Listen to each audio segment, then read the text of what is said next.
It's my pleasure to introduce Richard Cox for our presentation about chapter culture and how culture eats strategy for breakfast. Richard has been with BNI for over 17 years as a member, an ambassador, a director consultant, an area director, and now the executive director of GTA plus regions and the director of operations for BNI Canada. It was a natural transition from his business coaching to working with BNI. Something some of you may not know about Richard is that even though he has lived in Montreal for 46 years, he is an American and a former sergeant in the U.S. Army. Thank you, Richard. I'm so happy to be able to attend your presentation today. I'll let you take it away. Very good. Thank you. All of you have probably heard this particular quote, culture eats strategy for breakfast many times. Even Ivan Meisner has used it in some of his stuff.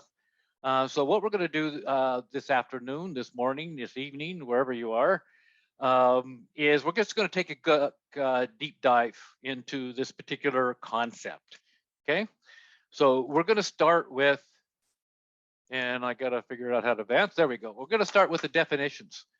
So strategy. Now, there's many different definitions from some of these things. So I picked out a very short, concise one. And it is a plan of action or policy designed to achieve a major event or overall aim. Note the key words in this particular version of the definition, and that is plan of action. Every business, you're going to have a strategy. You're going to want to do certain things to achieve the results you want within your business, right? Well, one of the key things to think about when it's doing the strategy is with the strategy, you think about what you want to do, you plan it, and then you do it. That's how the strategy is developed, right? So now let's take a look at culture. Culture, by the way, is not this pewter dish with that bacteria sitting in it. Culture is a set of attitudes and behavior characteristics for a particular social group. Now, again, there's the key words in this particular definition is attitude and behavior. We all react to certain situations based on our learned behavior and attitude towards certain things. We don't just think about it, we just do it. So most of having your attitudes and your behavior is something that's automatic to you, right? So now, the key thing here is that you don't think about it and you just do it. Okay, so it becomes a habit. Now let's do a comparison between the two, between strategy and culture. Starting with strategy. Strategy is built of goals, right? Your business dollar size, dollar value that you want to get, or the chapter size you want to grow to. We have a set of procedures that we develop within that strategy to help us achieve this, like your marketing plan, or like in related to BNI, it's our agenda. These are our procedures and steps that we go through. We have activities within your strategy. The activities is like in your business, it may be sales prospecting, or within BNI, one of the activities is your one-to-ones, right? It's also, strategies are based on certain assumptions. So certain assumptions could be like, if some of you have businesses that deal internationally or with the US, the conversion rate of the current Canadian dollar is going to be one of the assumptions that you're going to end up making, like it's going to be consistent. It's not going to tank down to 75 cents and 0.75 instead of being 8.3 like it was a few days ago. So you're going to make certain assumptions on that. Again, you may make assumptions about competition.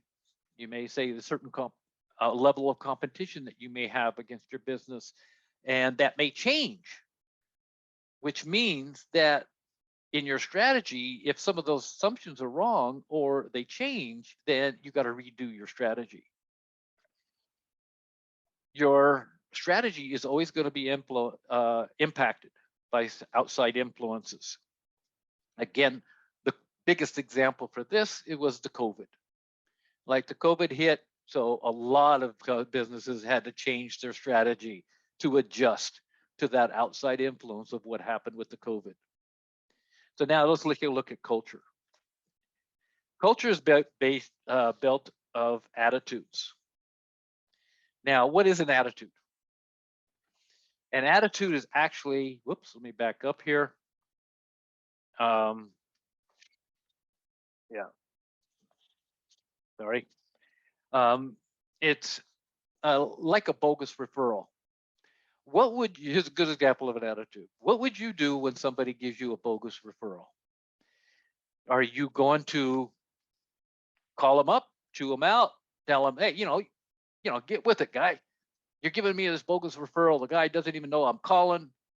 Or do you call them up and you say, you know what? Thank you for that referral. I appreciate the effort, but it's just not exactly what I'm looking for. Let's have a one-to-one and sort it out and understand each other's business and what we're looking for better. So it's a different attitude. One attitude is more of aggressive, upset about things, or the other is a positive type attitude. Then we have our values. I'm going to give you an example on the values. You're in the store, you just went through the grocery store, you paid in cash for this stuff, and the cashier gave you $5 extra in change. What do? Is your value that you're going to point it out and give the money back, or you're going to walk out with that $5 and say, well, it's their mistake, and keep the $5? That's a different set of values, right? Then there's behavior. Culture is made up your behavior. Now, I'm going to use another example, and this is a big one because I actually, before I came to Canada, I lived in Los Angeles. And Los Angeles freeways, if you've heard of the things, there's always like the people being shot because of the driver angry stuff, right? So you're driving along the highway and somebody cuts you off. So what's your reaction? What is your behavior? Are you going to be starting cussing up and down about this idiot that just cut you off? Or just say, hey, hope you get where you're going to be my guest, hope you can get there safe. Different attitude, different type of behavior and reaction. Now, the other thing is, not always you can impact your outside influences. The culture impacts the outside influences. Sometimes, not always, right? But we do have, because of the way our attitudes and our behaviors, we can mitigate some of those outside influences. So let's take a look a little closer at the culture. Culture, the attitude, is basically a habit of thought. I'm going to give you how you come up with this. Have you ever heard about the story about the elephant? The elephant is tied to a stake with a chain, big metal stake chain, can't move it, can't get away. And over time, he just learns that he's not going to be able to go anywhere because that chain is around his foot. You can take now that chain and change it to a rope, to a wooden peg stuck in a couple inches into the ground, and that elephant will not pull that peg out or try and test it because it's a learned behavior or an attitude toward that chain being around their foot. Another example is the frog in the pot. I see a couple people nodding their heads. Yeah, you've seen this before. If you take a frog and you throw them into a hot boiling pot of water, they're going to jump out. But if you put them in a cold pot of water and then gradually heat it up, they'll stay there until they cook. It's a learned behavior. Their normal atmosphere or attitude is when they're in that water, that's their normal habitat and they're not going to change. Okay. So that's what I mean by attitude. Now, if we look at the core values are general principles that dictate that behavior that we were talking about, which is part of our culture, right? Now, you've all seen our core values, right? Our core values dictate our behavior within BNI. So one more step. I want to take and find out. I've got a little poll here, and I think Alex is all ready. I'd like you to take and answer this question. Either strategy is, or giver's gain value, is it a strategy or is it part of our culture? Now, most of the time, you don't want to ask questions in presentations like this that you don't know the answer to, right? So I'm taking a chance here. I'm pretty sure I know what most people are going to say. And we'll give it a couple minutes. We got how many responses? We've got 5 responses. Let's get everybody responding. Give it a couple more minutes. We got 6. Come on, a couple more people. We need some more people in here to call. We've only got a little about 60% of the people answering. Give it another 10 seconds. 10, 9, 8. Come on, get your voice in there. Okay. Okay, so in the poll, Alex, you want to show up the results? So here's the results. 50% of you said culture, 50 said it's both. Okay. I was looking for, I figured a few people might say strategy, but there's really no wrong answer because giver's gain is a strategy, it is a culture, and it is both. Okay. So now let's just take just a little more look into what we want to actually see from this and where my point is going with this. Okay, so you can cancel the poll there. Okay, so a chapter culture. Now it's really just all the BNI because we're talking about giver's gain. What culture do you want to build in your chapters so that, okay, first off, we generate business. That's what everybody joined for, right? To generate business for themselves. Members to support each other. I mean, that's one of our giver's gain thing. And I gave you the biggest example again of the support that members give each other is the COVID, right? So many stories I've been hearing about somebody's business, like a massage therapist or a photographer or somebody that really got hurt when everything started closing. Everybody in the chapter rallied around, helped suggest on how to rebuild their business in different ways for them to do business, and really supported each other during this period. Relationships are built. That's the culture we want to generate, right? We want to build those relationships, both personal and professional. Okay, so we need that, right? Energy radiates from the group. I don't know how many of you were. I think this was the global convention that was in Poland. So the energy we want to generate from the group, again, we want that energy to radiate and not feed off other people's energy. That's where a group grows, right? One of the examples, and I just, every time I've been in, BNI for 17 years, I started almost every chapter that's here in Montreal, and I talk to visitors a lot. And when I ask a visitor, says, what do you think about the meeting?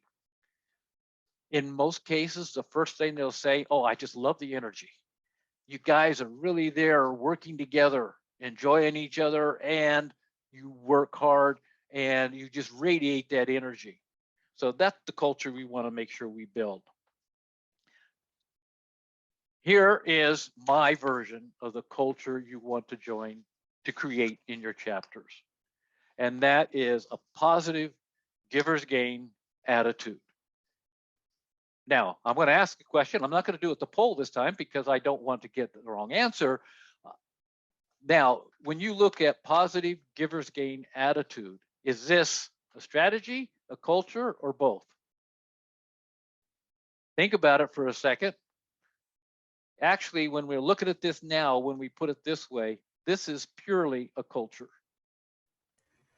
Because this is looking at what our behavior is and what our attitudes are going to be. And it's basically a combination of two of our core values. So if we want to generate a positive giver's gain attitude, that's the culture we want to build within our chapter. Everything else is just going to fall into place. All the things that we do, our one-to-ones and how we run the meetings, our roles and all the other things that we do within the structure of BNI, that will all fall in place when we just keep in mind that we want to do a positive giver's gain attitude. Okay. Now, how do we build that culture? So, you know, I remember I told you that attitudes are habits of thought. We can change our culture by changing our attitude. So, how do we build this culture within our chapters? Let's start with generating business. Here's 3 tips. Take notes during the weekly presentation and identify 3 opportunities.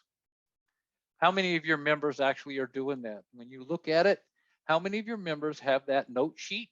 Because you can get the meeting notes right out of BNI Connect and print them. It's a list of every one of your members with space to write notes. Take those notes, identify, and once you have that information from their weekly presentation, you can go back to it later because you wrote notes. Identify 3 calls that you could make to try and turn them into a referral.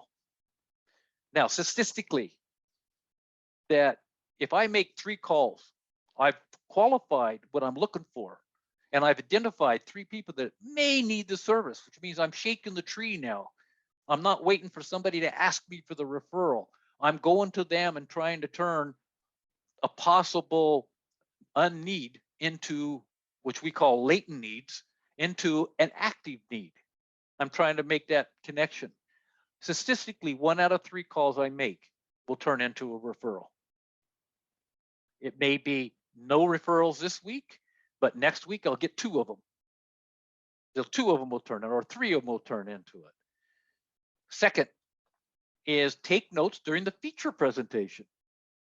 Identify 3 opportunities. What are these people looking for? What's the detail? Oh, I may know somebody that might need that. I know they're in a certain situation. I'm not sure, but I'm going to call and see. I'm going to detect and possibly get that opportunity. That means this week I'm going to make 6 calls. So if I make 6 calls, I'm going to, statistically, 2 of them are going to turn into a referral. Then the third element is the one-to-ones. You got to remember the one-to-ones are business meetings. And again, that the last thing you do in that one-to-one is you keep asking that person the questions until you can identify 3 opportunities. They may not be direct referrals. They may be somebody that you can connect them to within their contact sphere that will end up sending them referrals. I'll give you a fantastic example on that. And that is, I had a one-to-one with my lawyer. This was many years ago, and I did not know anyone that had any need to have a lawyer. So I kept asking questions. Who do you want to be connected with? And he says, other lawyers that do not do litigation in court. I said, I knew a couple other lawyers. They were not BNI members. One was, but I had 3 of them. So I'll call these 3 people and I'll try and see if one of them is interested in speaking with you. He said property managers, because he does a lot of real estate law and whatnot.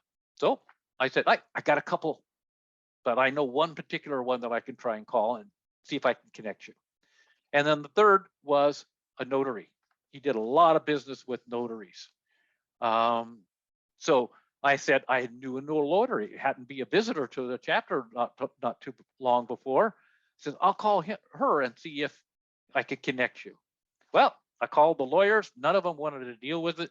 He says, we have people that can do the same thing. We're not interested. I called the property manager, not interested. We have our own lawyers. We've been with them many years, no problem. So I called the notary. The notary turned around and says, yes, I would love to be able to talk to your lawyer. I ended up connecting the 2. They talked. They started sending business back and forth. And then eventually the lawyer got the notary to join the chapter. So That was my 1 out of 3, an example, and it wasn't a direct referral. It was a referral that turned into many referrals for him. Okay, so next, in the culture, we want to have that culture of asking, how can I help? How can I help? That's all I want to be able to do. What can I do to help you? Right? Have you ever heard of affirmations? I don't know if any of you heard about this. Affirmations are huge. I took a long training about how affirmations work and everything. And I was given an example, and it was actually from a gentleman in Texas.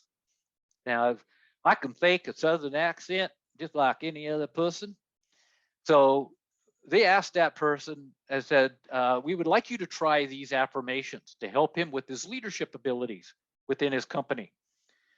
And he turned around and said, you know what, these affirmations, they just do not work. And we said, try it. Give it a month, come up with 3 affirmations and use them.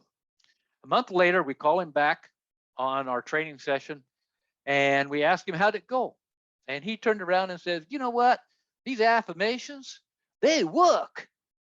And he was so excited about how it had changed his attitude and his ability. I had the same type of problem not too long ago, where I'm a numbers guy. I played around with the numbers for BNICanada and the stats and everything else so much that sometimes I forget to do certain things. And one of those was to look for celebrations and to acknowledge them. As I go through the stats, look for the good things. Find something great that I can acknowledge and tell the person, great job, or the region or the chapter or whatever. I always forget to do that. So what I did is I wrote, and it's sitting here right here on the top of my computer screen. I just wrote it in big letters and I taped it to the top of my screen. It says, look for celebrations and acknowledge. So I see that every single day. So it has changed my habits, changed my behaviors, where now I am constantly looking for those celebrations and acknowledging them. Remember, one of our core values is recognition, right? So I'm always looking for ways, again, to use affirmations to ask for help.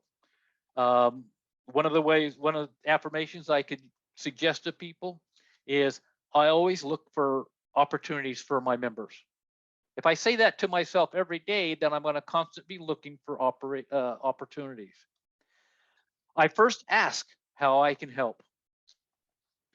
And maybe I'm having troubles with my family or my business, but when I come to the meeting, I want to put all that stuff aside, right? And I want to have that positive energy. So an affirmation may be, I am a positive thinking person. And if I say that to myself every day, I can change my attitude and I can change my behavior and create the culture that I want to create. Okay. Next, I look for celebrations and acknowledge fellow men, deepens the relationships that we're doing. Put a positive spin on everything. Create that energy. Don't feed off the energy of others. I'll give you a good example on this too. I had one chapter and the chapter was going downhill. They were losing some members. I had a great president. The president was fantastic. He followed the agenda. He's saying all the right words, and it was always great when I was there, but I found out that afterwards that when I wasn't visiting, sometimes he was just down and he just didn't have that energy, and the chapter was feeding off of him instead of trying to help him generate more energy. And that's why the chapter was going down. So I worked on a little workshop with them and I said, let's work on the energy for everybody. Let's feed off everybody. If I have the energy, it's catching. So they worked on that and we changed the chapter and it turned around tremendously. 5 minutes for you, Richard. Okay. So here is how we build the culture. We got to look at these things and we got to make them a habit. If we don't make them a habit, it's not going to happen, right? So now here's my closing. My closing is, to be successful, we practice our culture and we follow our strategy. That doesn't come from anywhere. I've made it up. So in essence, look at your chapters, even look at yourself. Go back to those things that we need. The members, they want to generate business, plain and simple. So let's teach them the habits they make to help them generate business.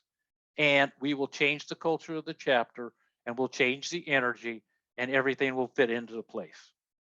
Thank you. I hope you enjoyed this little brief discussion about how culture can make a difference in your chapter. Any questions? That was great. Thank you.